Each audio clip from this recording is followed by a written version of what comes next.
to really update people on what they can do on the state of play around concussion and what you can actually do. There's a huge amount of research that's going on because with brain injury, as I said earlier, they are estimating there's 4,000 people a day being affected by traumatic brain injury. And of course, when you have such a large number of people, of course the drug companies are really interested in developing drugs that they can actually hand out to help people deal with this. Well, the benefit of having drug companies involved is, of course, there's a huge amount of research going on to try and understand what are the mechanisms that go inside. So, helmet companies for a long time have been focused on breakage. Okay, so breakage is skull fracture, tearing blood vessels inside, creating hematomas. And at one time, we actually thought that perhaps the next stage on creating concussion was actually tearing of the neurons inside. It actually takes quite a lot of force to do that. So now that the actual research has taken place, we actually understand that what happen is as we fall on the ground and hit our head, we actually get stretching and twisting of the brain matter inside. So it doesn't actually damage itself, and that's why when you go to hospital and they do a CT scan or an MRI scan, both of which look for structural changes, they come up clear, even though you have the symptoms of, being unclear, affecting short-term memory. Your balance often isn't very good. Short-term memory tends to be affected. There's a whole list of things.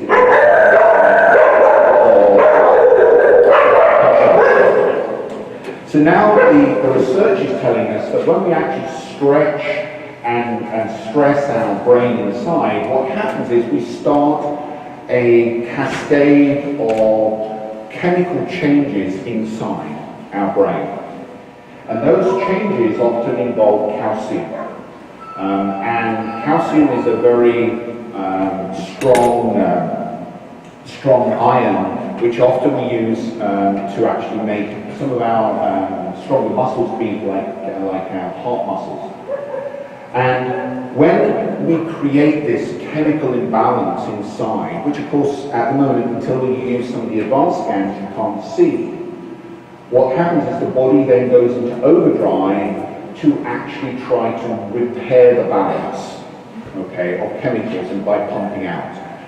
So we see that actually when we're doing the scans, we see that there's a huge increase in metabolic rate that goes on. And if the chemical balance isn't actually isn't rectified, then what happens is we start getting overproduction of bad chemicals like oxides, superoxides.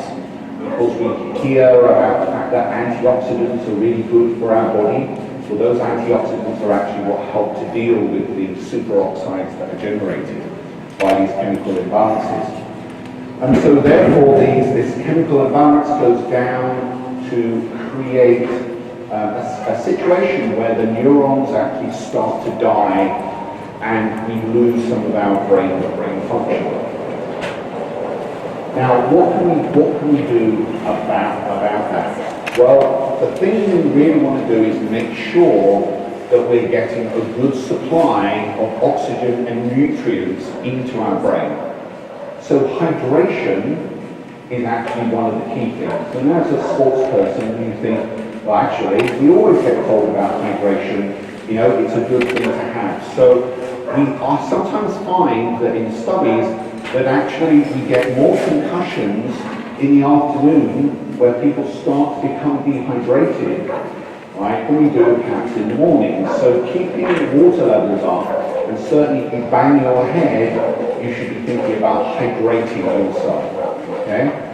Hydration allows, one of the problems that sometimes people do, that the doctor will do, and this is normally after an hour. So really getting early onto the problem is really important, because within that hour, after that hour time, if you haven't started to stabilize the brain, then you can start to get inflammation happening because of the chemical imbalance. Then your brain starts to swell, and in fact when you get to hospital, actually they start to dehydrate you, okay, which is the opposite, because if you get too much swelling going on, then that can actually shut down the brain because it chokes off the blood supply, right? So if we're thinking about repairing, the blood supplies is what's actually helping us get the nutrients, the oxygen, right? And so, as I say, being well hydrated allows the blood to get through to the brain and allows us to do that. In fact, when we look at actually food, in fact, there's been some studies that have looked at the feeding patterns in hospitals. And they found that more people, if you're not fed in the 5 days following a serious brain injury, you are more likely to die than if you are fed. Now that kind of thinks, well, if I'm in a coma, maybe food isn't the thing that I'm thinking about at the time. But it actually shows us that though the brain is only 2% of the weight of our body, in normal times it accounts for 15 to 20% of our energy and oxygen usage. There's a huge amount that's actually going on up there to try and make sure we stay on our feet and able to cope with life.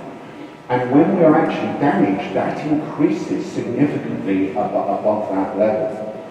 So making sure that we're hydrated. The other things that we've also identified is there's certain chemicals that actually occur naturally that actually help to deal with the inflammation and the toxicity of the imbalance of chemicals.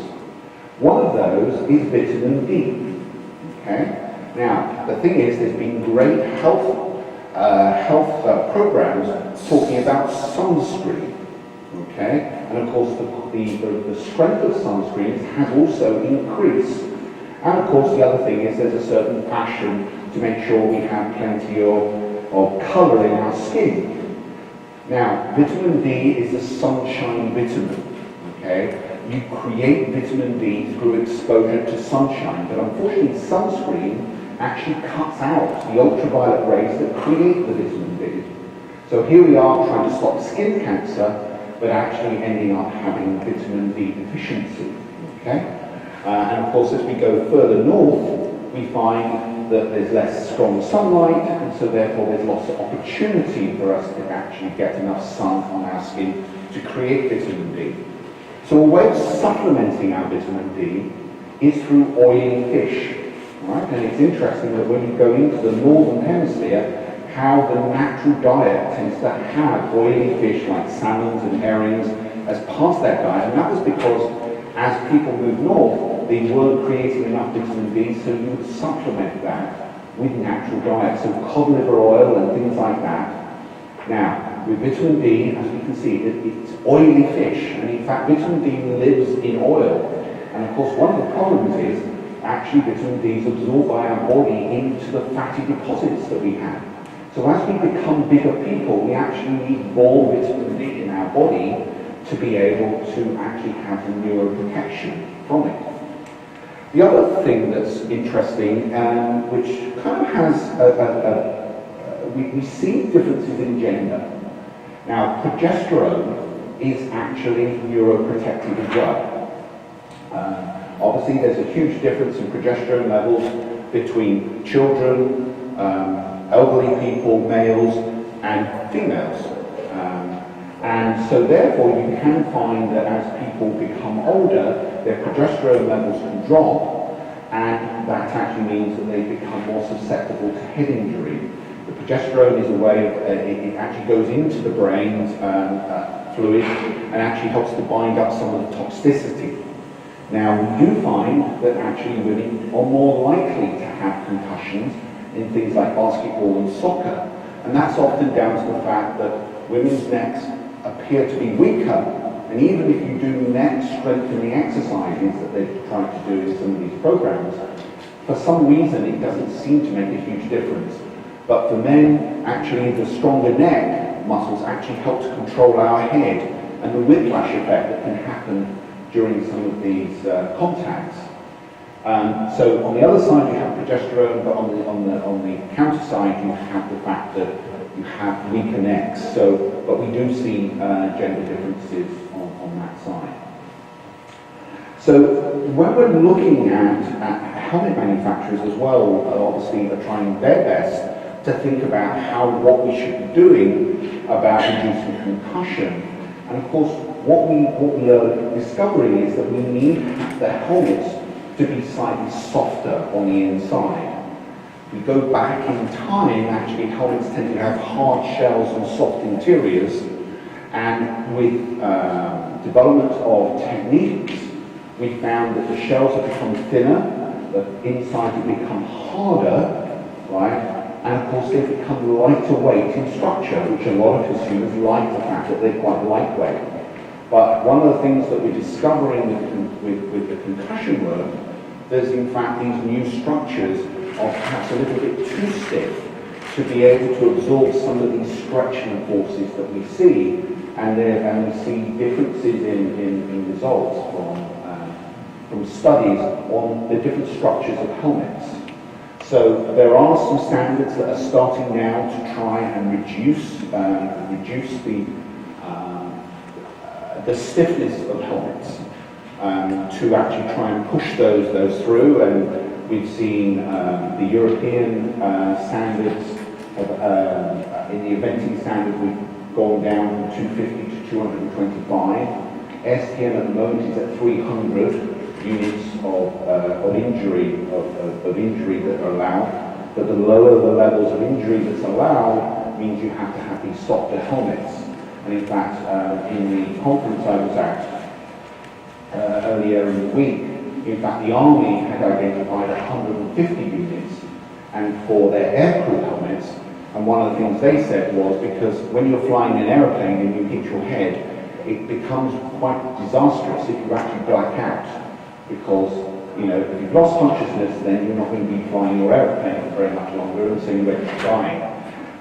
So consciousness for them was really, really important. And in fact, they've actually lowered their levels down to 150 units.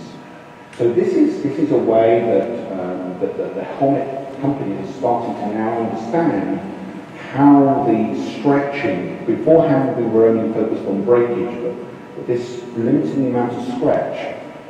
As far as if you do have a concussion, one of the things is, if you think about it, your brain's gone into overdrive to try and address this imbalance that's being generated inside your brain. It's using a lot of energy. So, if it's using a lot of energy to repair, what we don't want to be doing is things that actually use up energy in other ways. So when people sometimes go off, they start using computer games. Well, of course, computer games mean that you're using energy that was destined to repair your brain is actually being diverted into function. Okay? And so therefore, it's when you actually have a head injury, reducing the amount of use of the brain and actually resting it and really just saying, okay, I just really need to calm down, don't do too much, and allow the brain to recover, and it's normally a week. Is when you actually have a really bad concussion. We're talking about a week. In fact, some studies have been done, very ingenious studies, where they create damage in rats and then in their motor areas, okay, and then they find that they either force the rat to use the leg that's been affected by the damage in the brain. And in other studies, they actually rest that leg, and they found that within the first week, the long-term damage was much, much less if they actually rested the damaged limb. It's quite incredible as how ingenious these people get in to try and understand what's actually going on inside. So, plenty of food. I mean, obviously it's glucose. Most of actually what we use in the brain actually is lactate. Although it's often here as lactate as being bad and the rest of our muscles get built up in acidosis. In fact, the brain actually uses lactate as a very efficient way of generating the energy required to really rebalance the chemicals in our brain. But glucose obviously is a precursor to that. So having plenty of high energy foods, plenty of hydration, and trying to rest, right, within that first week means that you're going to end up with being able to recover more. And what happens is when we have damage from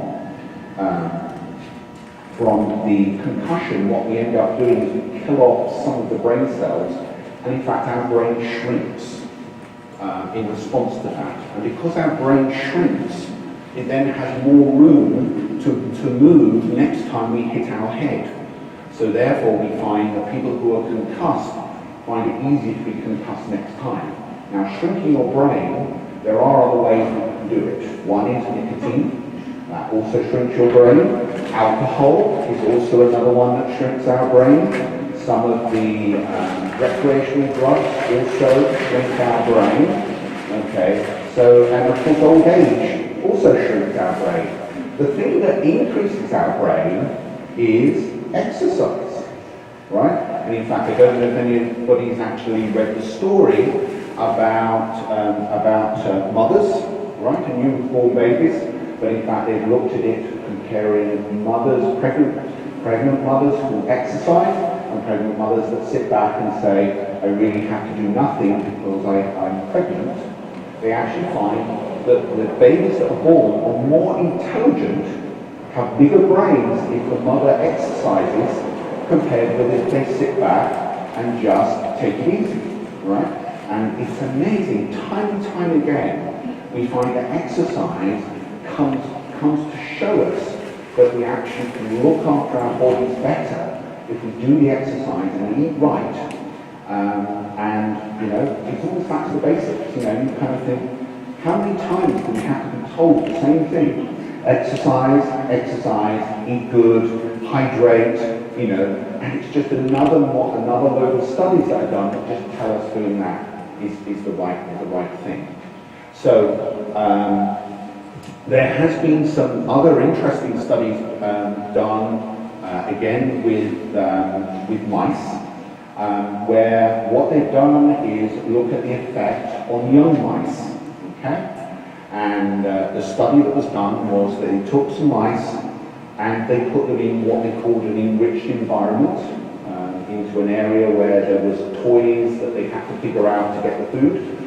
And then when they actually examined the size of the brain, they found that the brain had increased because of the enriched environment. Now, they did the same experiment again, but what they did is they concussed the young mice before they put them in. And they two things they found. One was that the mice that were concussed had difficulty figuring out the puzzles that were being put in front of them. And the second thing, when they actually did do the autopsy on them, they found that the brain had not increased in size. So that's one of the scary things. And of course, whilst exercise and sport is really good, if we don't take care of young people and make sure they get the right medication, it can have long-term effects. In fact, sometimes somebody once said to me, they said, that might explain why some of the way that when you talk to some of our football players, why they don't always appear to be the brightest individuals. Maybe they'd actually hit their head one or two more times as they were actually practicing in their sport. So really taking care of young people and taking care of concussion is something that we need to think about. Now, obviously one of the things that we do as part of our thing is make sure that Anne has a well-fitting helmet, and we actually, I think, have your replacement helmet for your 2014 season. We would, now the thing is, I'm just going to check, because I understand that you have been going to clinics and you've been getting extra things, so we need to know whether your head has grown because of that extra knowledge and accolade. Okay, so we actually measure around the head, okay, and see, okay.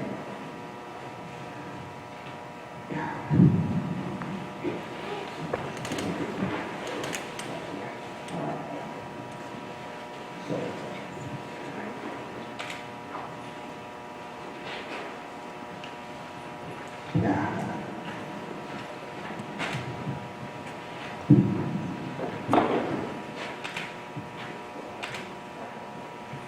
what happens is, as you wear a helmet, the helmet actually will break down with the sweat and as it goes into the foam. Often for rental helmets, we kind of give them a life of around 2,000 hours of use. Now obviously if somebody's got like a show helmet where they're only using it like once every 2 or 3 weeks, then obviously it's got a much longer life than if you're actually wearing something every day. Okay, now putting it on and checking it now. I think we'll just adjust it just on the back to make sure it really is. Because having it exactly the same shape as the head actually means it actually makes the life of the helmet a little bit longer because it's actually putting an even pressure. Whereas if it only fits in certain places, then all the fitting is all in one place, and so therefore it will break down a little bit quicker. So I'm just going to adjust the back of this.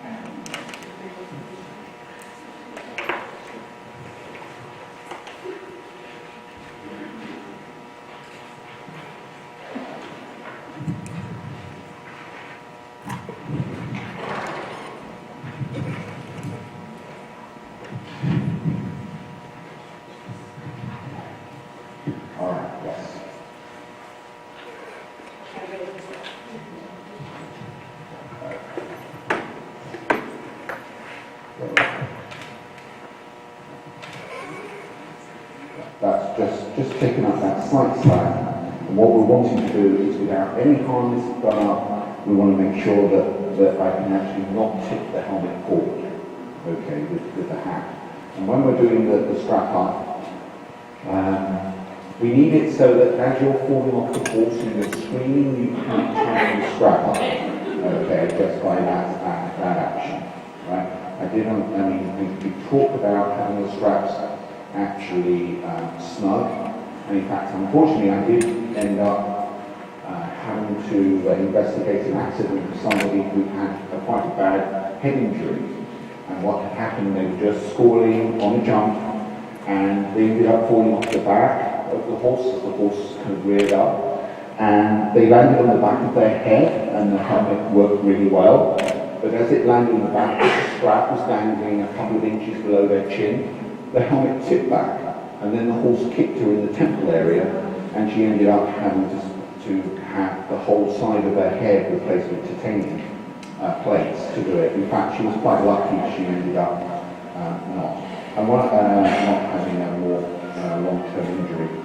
Luckily, she's recovered enough now that she can actually go off to work in Europe alone, so it's not a really bad story. And the thing we also need to make sure that we do is adjust the back of the strap. The back harness stops the helmet falling forwards as well, and will make the helmet feel so much more secure. Okay, how's that feel? Yeah, okay, good. Good, okay, well we're all set for 2014. As I always know, you always say make sure you plan ahead and get everything organised, right? So we like to make that happen. So. Everybody should see it. It just makes a big difference. I was one of the first ones to ever wear a chin strap in the harness because I did have several head injuries in the 80s, the late 70s, early 80s. And then later, that's how I stumbled on to Roy and Charles Owen.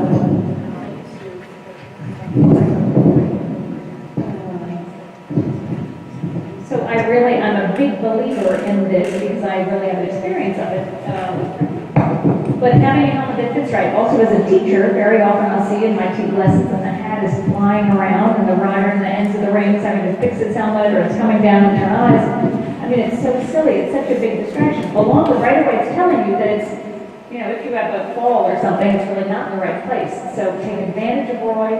while he's here, you know, tell all your friends, you know, he's a little bit in Palm Beach, he goes to some shows, and Danielle also, we see her at many other shows. You know, the tank stores, they're supposed to have people that adjust them, but some adjust them better than others, but honestly, you've got to take care of your head. You know, you can break your arms and your legs and things, and they heal. The head is very, very different.